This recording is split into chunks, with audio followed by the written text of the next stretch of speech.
కరెక్ట్‌గా చర్యలు తీసుకుని కూటమి ప్రభుత్వం లేదా అంటే చంద్రబాబు నాయుడు గారు లేదా పవన్ కళ్యాణ్ గారు అంటే ఉప ముఖ్యమంత్రి స్థాయి అంతవరకు కాకపోయినా చంద్రబాబు నాయుడు గారు ఫస్ట్ ఇనిషియేషన్ తీసుకోవాలి కాబట్టి ఆయన కొడాలి నాని లేదా వల్లభనేని వంశీ మీద తీసుకున్నారు. ఓకే.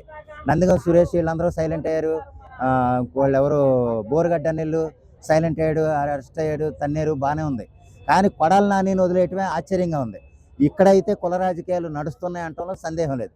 అటువంటి వాడిని కూడా జైల్లో పాడేసి ఇవ్వాల్సిన మర్యాదగా ఇచ్చేసి ఉంటే గనక ఆడు మళ్ళీ జగన్ గారిని కలిసే అవకాశం లేదు.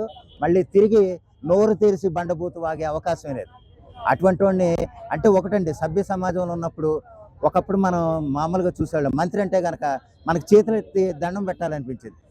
అంత హుందాగా వాళ్ళ వ్యవహారం ఉండేది.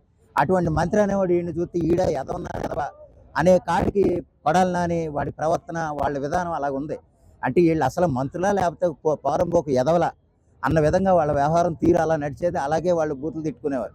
కానీ నడుస్తున్న ప్రభుత్వాన్ని కూడా ఏదో ఒక వంకు పెట్టి ఏదో రకంగా రాజకీయంగాను లేదా సామాజికంగాను అలజడులు క్రియేట్ చేయాలన్న ఉద్దేశంతో వాళ్ళు చేసే ప్రయత్నాలను చంద్రబాబు నాయుడు గారు ఖచ్చితంగా తిప్పికొట్టాలి. తిప్పికొట్టకపోతే మనం వెనకబడిపోతామండి.